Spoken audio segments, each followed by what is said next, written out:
Proverbs 25:2, नीति वचन 25:2 में लिखा है, परमेश्वर की महिमा गुप्त रखने में, परंतु राजाओं की महिमा गुप्त बातों का पता लगाने से होती है। परमेश्वर ने अपनी महिमा को गुप्त रखा है।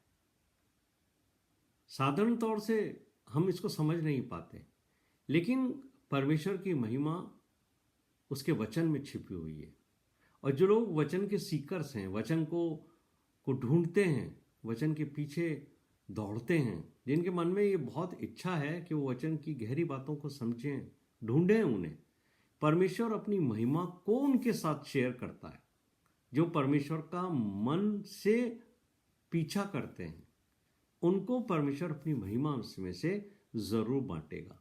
तो आप ये देखिए कि जब भी परमेश्वर का वचन मैं पढ़ता हूँ तो ये पद मुझे बहुत सारी बातें समझाता है। परमेश्वर ने अपने वचन की सारी बातों में से कुछ बातों को तो गुप्त रखा हुआ है। यहीं से आपके मन में ये इच्छा पैदा होगी कि मैं भी परमेश्वर के वचन की गुप्त बातों को ढूंढूं, ताकि उसकी महिमा को मैं भी शेयर कर सकूं, कि परमेश्वर अपनी महिमा में से कुछ महिमा मुझे भी दे। परंतु हम जो विश्वासी हैं, जिनको यीशु मसीह ने महिमा देने का वादा किया है, यानी अगर आप यूहन्ना का 17वां अध्याय उसके 22वें पद में पढ़ेंगे तो वहाँ पर यीशु मसीह ने परमेश्वर के सम्मुख हमारे लिए एक वादा किया है कि जो महिमा तूने मुझे दी है मैं इन्हें दूं, मैंने इन्हें दी है। लेकिन ये क्यों दी गई है? ताकि हम परमेश्वर के साथ एक हो जाएं। यीशु मसीह कहते हैं, जय पिता जैसे तू और मैं एक हैं, ये महिमा मैं इनके साथ इसलिए शेयर करना चाहता हूं कि ये भी हमारे साथ एक हो जाएं। और ये महिमा जो है वो उसका गुप्त वचन है, और उस गुप्त वचन को ढूंढने के लिए मुझे और आपको प्रयास करना पड़ेगा। परमेश्वर की महिमा जो है इस बात से प्रकट होती है कि उसने कुछ बातों को गुप्त रखा है। वो हमें धरातल पर ऐसे नहीं मिलेंगी कि हम सड़क पर चले जा रहे हैं और हमें सच्चाई मिल जाए, या हम सरफेस के ऊपर नहीं मिल जाती है सच्चाई। बहुत सारी जो वैल्यूबल चीज़ें होती हैं वो हमें सड़क पर नहीं मिलती हैं। आपको सड़क के ऊपर घास मिल जाएगी, बहुत सारी चीज़ें मिल जाएंगी, लेकिन सोना चांदी आपको नहीं मिलेगा। हीरे जवाहरात आपको सड़क पर नहीं मिलेंगे। सोना चांदी खोजने के लिए आपको पृथ्वी के अंदर गहराई तक खुदाई करनी पड़ेगी, उतरना पड़ेगा, तब आपको वो वैल्यूबल्स चीज़ें मिलेंगी जिसको वेल्थ कहते हैं। और यही बात जो है वो हमें मालूम पड़ती है कि अगर हम पृथ्वी के ऊपर कुछ चीज़ें ढूंढना चाहते हैं तो परमेश्वर हमें देता है, ऐसा नहीं कि नहीं देता है। देखिए, पौधे लगे हुए हैं, फल फ्रूट के पौधे हैं, उनसे हमें फल मिलता है। घास लगी हुई है, जानवरों को भोजन मिलता है। हमारे शरीर के लिए अनाज उगता है, वो पृथ्वी के ऊपर है, वो हमारे को मिलता है। लेकिन जो मैंने आपको बताया वैल्यूबल चीज़ें जैसे सोना चांदी है, ये आपको 10,000 फीट नीचे ही मिलेंगी, ऊपर पड़ी भी नहीं मिलेंगी। ऐसी ही बहुत सारी बातें हैं जो बाइबल में ऊपरी तौर से हम पढ़ते हैं तो हमें एकदम से मिल जाती है और समझ में आ जाती है। जैसे मैं आपको एक उदाहरण दूं, पहला यूहन्ना 1 अध्याय उसके 9वें पद में लिखा है कि यदि हम अपने पापों को मान लें तो वो हमारे पापों को क्षमा करने और हमें सब अधर्म से शुद्ध करने में विश्वास योग्य और धर्मी।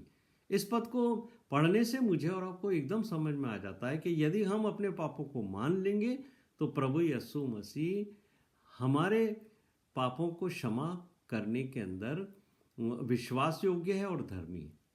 तो यीशु मसीह का लहू मुझे और आपको क्षमा दिला देगा, ये बात हमें साधारण तौर से समझ आ जाती है। लेकिन इसके लिए कंडीशन क्या है कि सारे विश्वासी जो हैं वो अपने पापों को पहले माने, पापों की क्षमा प्राप्त करें, फिर विश्वासी करें। तो ये हमारे जीवन के अंदर मसीह जीवन जीते जीते हमें मालूम पड़ जाती है कि कुछ चीज़ें तो परमेश्वर के वचन में एकदम से ऊपर से लिखी है। परमेश्वर ने जगत से ऐसा प्रेम किया कि अपना पुत्र दिया। तो परमेश्वर ने अपने पुत्र को इसीलिए भेजा कि वो हम जैसे पापियों के लिए अपना प्राण दे।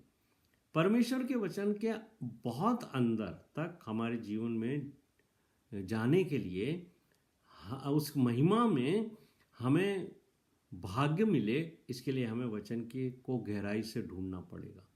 गहराई से ढूंढेंगे तब जो है वो हमें मसीही जीवन के अंदर बहुत सारी चीज़ें मिलेंगी, लेकिन हमें उसके लिए बहुत सावधानी से जीवन जीना पड़ेगा, क्योंकि ये ऐसे ही परमेश्वर के वचन की गहरी बातें समझने, सुनने और सीखने को नहीं मिलती हैं। इब्रानियों का 11वां अध्याय उसके 6ठे अध्याय के आखिर में लिखा है, परमेश्वर अपने खोजने वालों को प्रतिफल देता है।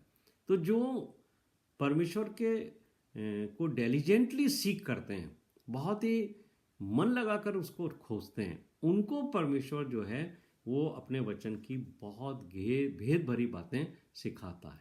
और मैं आपको उत्साहित करने के लिए कहना चाहता हूँ कि खुदा के कलाम को जितना आप ढूंढोगे उतना कलाम की गहरी बातें आपको मिलेंगी।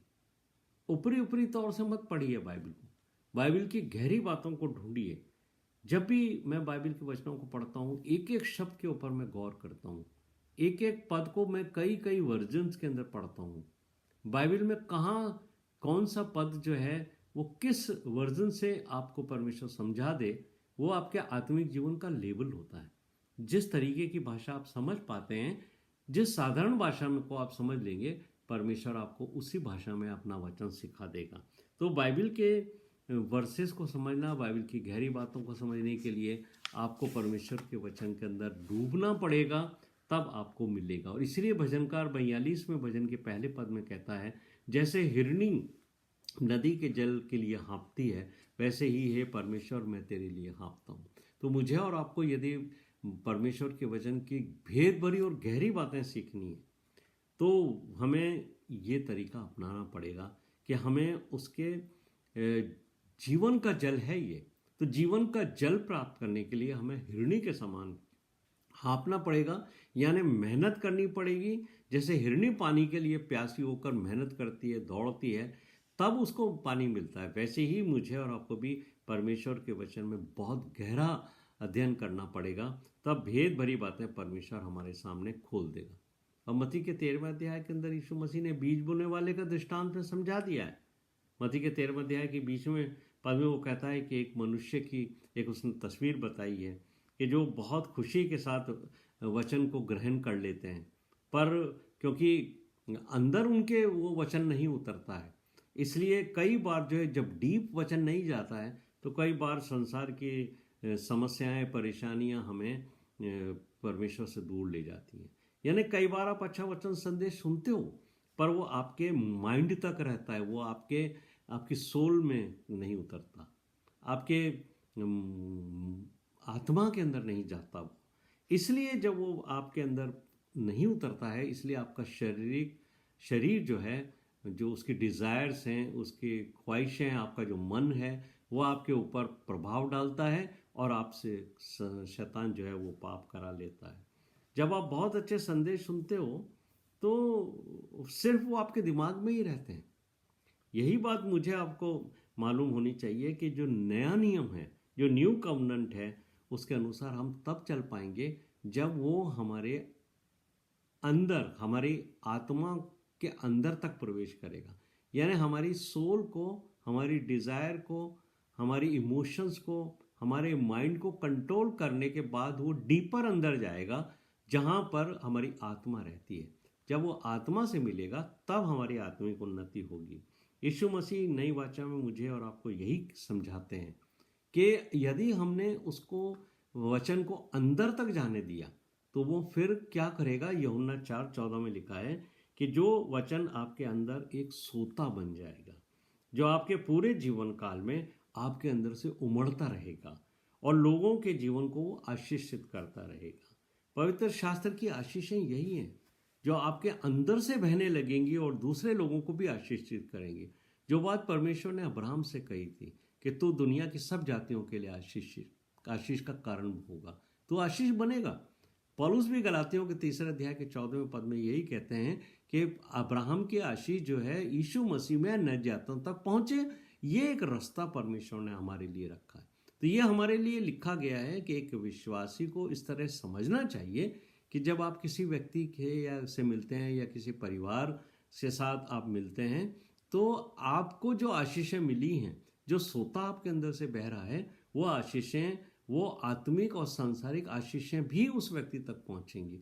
परमेश्वर की आशीषें संसारिक ही नहीं होती हैं, बल्कि वो विशेष तौर से आत्मिक होते हैं। सांसारिक आशीषें जल्दी मिट जाती हैं, लेकिन आत्मिक आशीषें हमेशा रहेंगी। ये मत सोचिए कि आपके अन्य जाति भाई बहनों से मिलने, आपके कुलीग से मिलने, आपके पड़ोसियों से मिलने से आपके द्वारा वो कन्वर्ट हो जाएंगे। उनको आपका परमेश्वर का उद्देश्य आपके जीवन से उनको उन आशीषों को देना है जो उसने आपके अंदर रखी हैं, और उन आशीषों को वो प्राप्त करने के बाद यदि उनका मन उत्साहित होगा तो वो प्रभु यीशु मसीह के पीछे चलेंगे। लेकिन सबसे मुख्य उद्देश्य है कि परमेश्वर की आशीषें आपके द्वारा लोगों तक पहुँचे, संसार तक पहुँचे, क्योंकि अब आप संसार के लिए एक दीपक के समान रोशनी हो। लेकिन ये कब होगा? जब आपके अंदर वचन बहुत गहरे तक बैठा हुआ होगा, तब आपको वो महिमा परमेश्वर आपके साथ शेयर करेगा जो महिमा उसने यीशु मसीह को अंदर दी थी। तो यीशु मसीह भी मुझे और आपको वो महिमा देना चाहते हैं, लेकिन उसके लिए मुझे और आपको परमेश्वर के वचन की गहराई में जानना पड़ेगा, और उसे समझने के लिए हमें सांसारिक बुद्धि की आवश्यकता नहीं है, बल्कि हमें पवित्र आत्मा के मार्गदर्शन और उसकी आवश्यकता है। वो हमें परमेश्वर की गहरी बातें भी सिखाएगा, और साथ ही वो परमेश्वर के न्याय सिंहासन के सामने खड़ा करके हमारे अंदर से वो जीवन के जल की धाराएं बहाएगा, जिससे संसार तृप्त होगा और प्रभु यीशु मसीह के सत्य वचन को ग्रहण करेगा। प्रभु इस वचन के द्वारा मुझे और आपको आशीष दे। आमीन।